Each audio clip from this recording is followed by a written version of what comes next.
Welcome back to The Explainer. Today, we're doing things a little differently. We're stepping straight into the corporate boardroom. Think of this as a high-stakes strategy session, and your ultimate objective? Absolutely dominating your Cambridge Information Technology 9626 exam.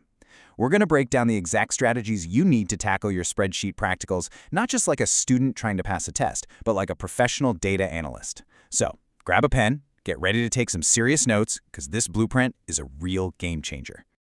Okay, let's dive right into this. 15. That is not just a random number, folks. That is literally your margin of victory. Based on the syllabus, Section 8.1, functions, especially those tricky advanced conditional ones, makes up roughly 15% of your total marks in Paper 2. Mastering this one specific area? Yeah, that's the difference between just scraping a pass and pulling off a truly outstanding grade.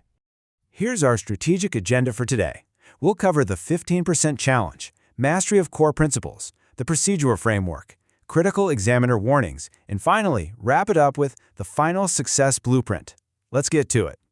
Section 1. The 15% challenge and why mastering 8.1 functions actually matters so much.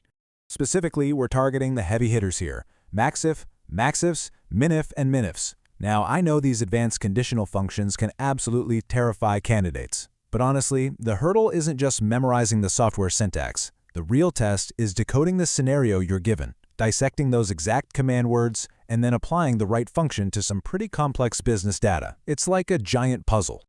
Moving on to Section 2, mastery of core principles. Time to start thinking exactly like an examiner. Look, the syllabus screams one thing loud and clear. Rote memorization is a complete trap. Top-performing students do something entirely different. They build a conceptual understanding of the data that is so solid that when examiners inevitably throw a completely unfamiliar curveball scenario at them, there's no panic. Zero.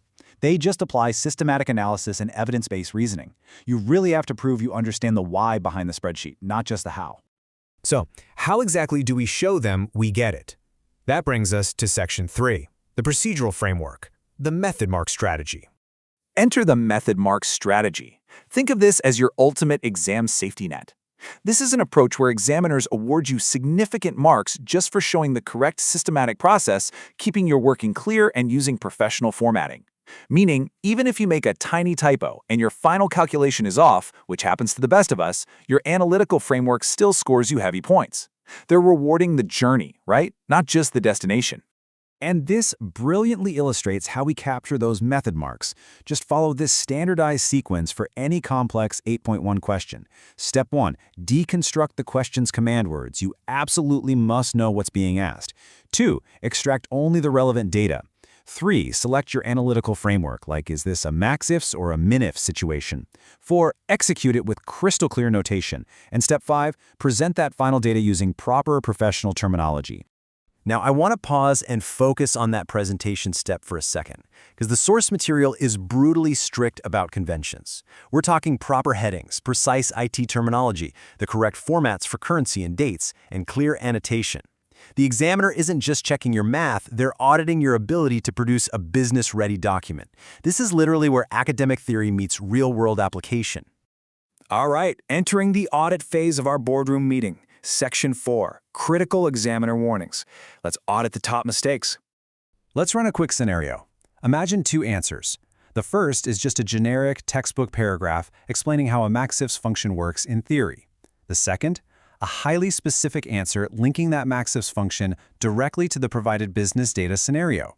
Which one wins?